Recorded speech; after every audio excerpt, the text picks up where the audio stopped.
At our family dinner, my mother lifted her glass and smiled like she was christening a saint. "Your sister has always been the provider," she announced, voice bright enough to reach the chandelier. Forks paused mid-air. Even my father clapped.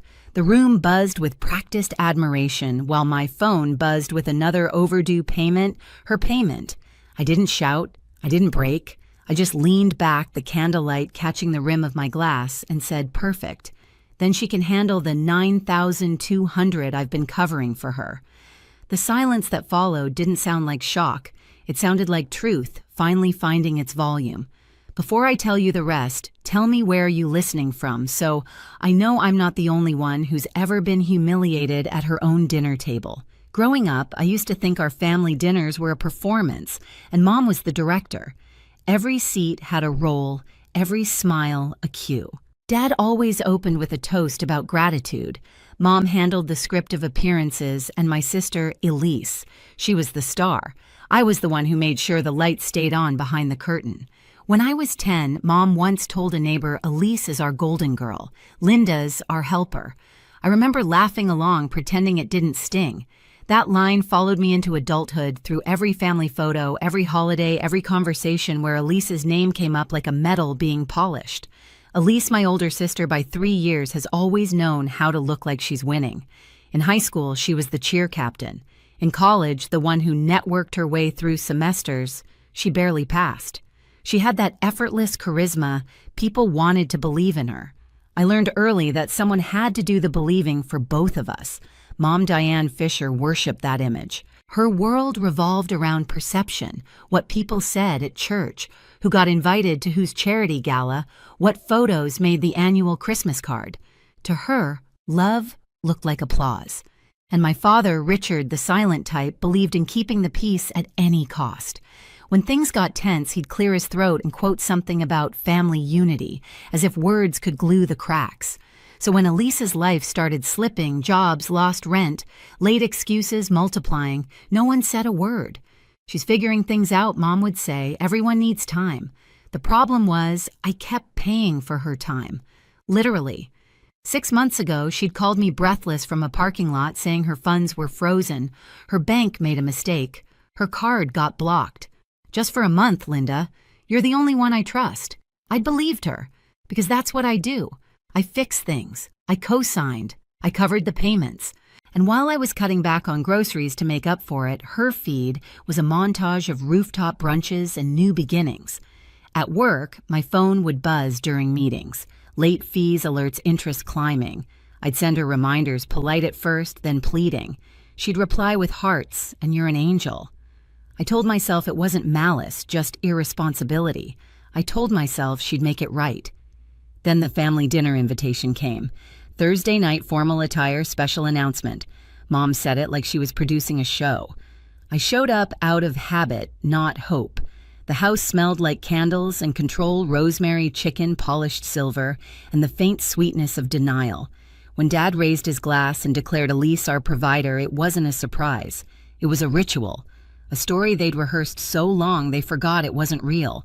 But something in me, quiet, buried, exhausted, finally stood up. That was the night I decided I wouldn't be their helper anymore. The moment my father's words hit the table, "To Elise, our provider," something in me went very still. Everyone lifted their glasses on cue, faces glowing with polite admiration. Aunt Nora's rings clinked against her wine glass. Uncle Drew muttered "Hear, hear," like he was toasting a promotion. Elise smiled that perfect press-ready smile, the one that could charm a loan officer or a therapist in equal measure. I kept mine fixed and shallow, the kind that hides everything. The crystal rim of my glass tapped my tooth, a small sharp ping that echoed louder than the applause. Mom reached over and patted my hand. "You look tense, honey. Be happy for your sister. She's worked so hard." Worked?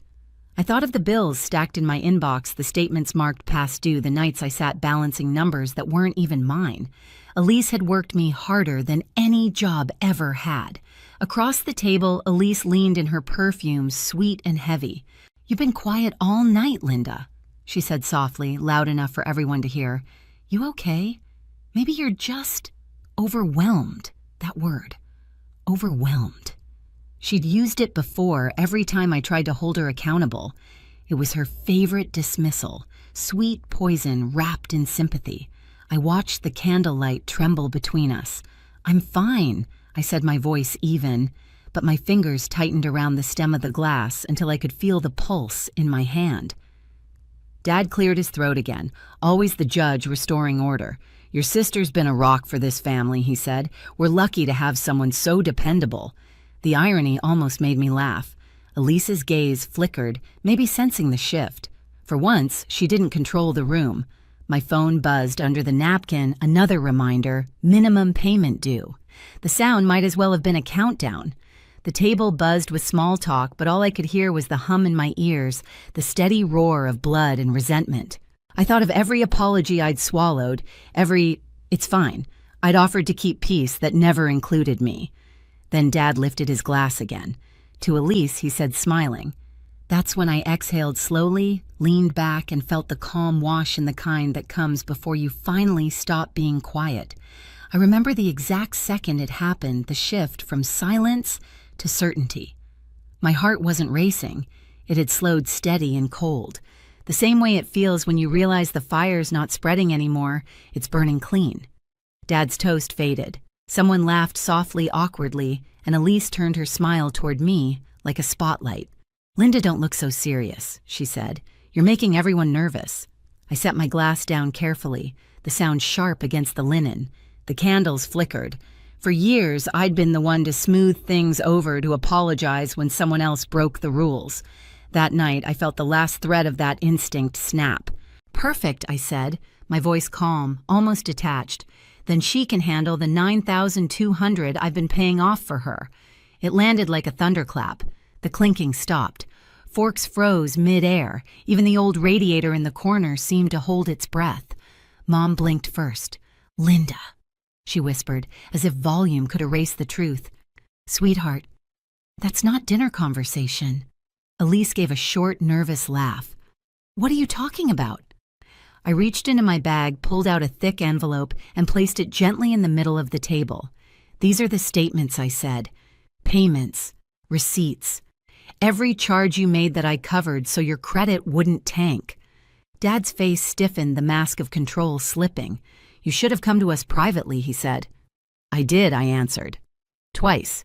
You said not to embarrass the family." A silence opened wide and heavy. Elise stared at the envelope like it was ticking.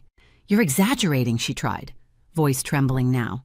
"I told you I'd fix it." I looked at her, not angry, not even sad, just done. "Then start." No one moved. The room smelled of rosemary and smoke, the good china gleaming like witnesses. Mom stood suddenly fussing with the tablecloth. "We'll talk about this later," she said too brightly. "Let's just—" "No," I said, standing. My chair scraped against the floor, a clean, final sound. "You wanted a provider. You've got one." And then I turned toward the hallway, my reflection stretching across the polished floorboards, small, upright, unshaken. Behind me, no one called my name. 4 days after that dinner, my parents summoned me back, same table, same candles, same pretense of peace. Dad sat at the head, a folder in front of him like a court file. Mom hovered near the sideboard. Elise leaned against the wall, scrolling her phone, pretending not to care. "Sit," Dad said. I did. The air smelled of wax and leftover roast. He slid a check toward me. 200 down to the cent. "We can settle this." I didn't move. "Settle is a polite word for hush." Mom sighed. "Linda, please. You embarrassed your sister. Let's be respectful." Elise finally looked up. "You didn't have to make a scene," she said. "You could have just called." "I did," I said, "twice." She blinked. "You're so dramatic."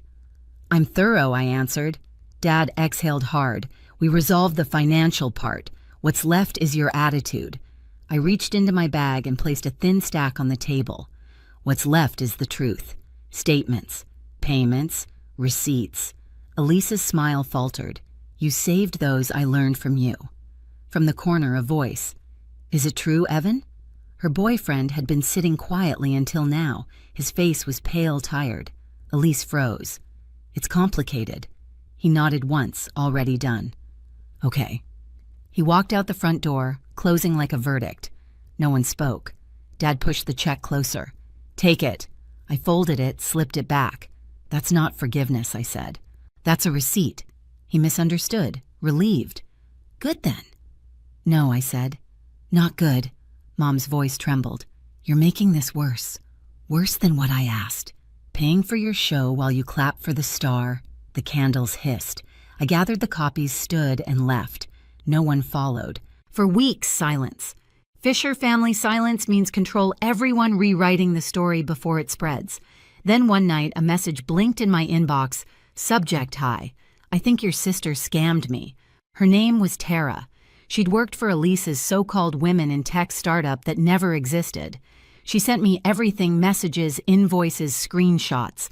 Elise had recruited young designers, promised equity, then vanished. I read until dawn, heart hammering, a strange, calm building underneath. 2 days later, Evan showed up again holding a small drive. She left this, he said. You'll want to see it.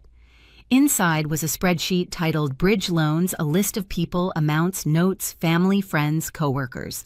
Beside my name, Linda, $9 and $200, cleared, backstop. The word made my stomach turn. That night, I created a folder, sorted every record, and built a timeline. I wasn't planning revenge. I was documenting history. A week later, a local startup forum posted an anonymous article, The Founder Who Faked Empowerment. No names, but every detail screamed Elise. Replies flooded in. She did this to me, too. Screenshots, emails, pictures. The thread caught fire. Mom called, voice shaking. Tell me this isn't you. It's not, I said. But it's true. Then stop it. I can't. You won't. She snapped and hung up. By morning, Elise's potential employer released a statement offer, withdrawn, investigation ongoing. Dad showed up at my apartment that evening. Older, slumped. He held out an envelope.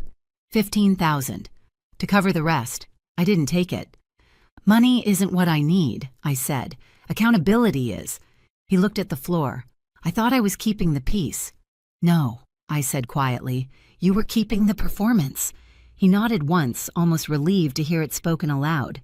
On Monday at 9 a.m., I pressed publish. The article was titled, The Golden Daughter Family Silence, A Sister's Lies, and the Cost We Paid. It was clean, factual, impossible to spin. The dinner, the debt, the fake company, the victims, the bridge loan file. I signed my name at the bottom and closed my laptop. Within an hour, it spread. By noon, 70,000 shares. Some people called me brave. Others called me cruel. I didn't read most of it. I just let the truth breathe. That evening, my parents' email arrived. We're deeply hurt by your decision to make private matters public. For now, it's best we end all contact. They were still writing scripts. They just didn't have an audience anymore. I sat by the window, city lights flickering below, and felt something I hadn't in years. Quiet, not forced, not fearful. Just quiet that belonged to me. The story was out there. The performance was over. The morning after the article went live, the world felt unnervingly normal. Same coffee smell, same traffic hum outside my window, but underneath everything had shifted. For once, I didn't wake up checking due dates or family group chats. The air in my apartment felt wider, lighter. By noon, the headlines had changed from gossip to impact. Women who'd worked with Elise came forward publicly, confirming every detail. Her name trended beside words like fraud and exploitation. My inbox filled with messages, not hate, but gratitude. Thank you for saying what we couldn't, one wrote. You just saved someone else. Mom called again, voice cracked thin. She's broken Linda. She can't leave the house. She's facing consequences, I said. That's not the same as being broken. She's still your sister. I know, I whispered, and that's what makes it hurt. There was silence, then the sound of her quiet crying. I didn't hang up. I just let it exist between us, the weight, the grief, the cost of truth. That evening, I drove past their house. The porch light was off for once. No dinner chatter, no glow from the dining room where everything had unraveled. I didn't stop. I just looked through the windshield at the windows that used to frame my family's perfect picture and saw what I'd never seen before, peace in absence. When I got home, I opened my laptop. The folder I'd once labeled evidence now sat renamed closure. I backed it up to the cloud, encrypted untouchable. Not to hurt anyone, not to gloat, just to remember. Sometimes justice isn't loud. It's a clean breath after years of swallowing smoke. I didn't destroy my family, I just stopped being their silence. They called it betrayal. I called it release. For years, I'd carried their secrets like a second skin proof that love meant loyalty, that silence meant strength. But silence doesn't keep you safe. It just buries you quietly under other people's comfort. When I finally spoke, I didn't burn the bridge. I built a boundary. Now, when people ask about my family, I don't flinch. I tell them the truth. Some stories end when you stop editing them to please everyone else. I still don't know if my parents will ever call again or if Elise will ever say she's sorry. Maybe that's not the point, because peace isn't the applause after the chaos, it's the quiet that stays when the noise is gone. If you've ever drawn a hard line with your family, tell me, what did it cost you?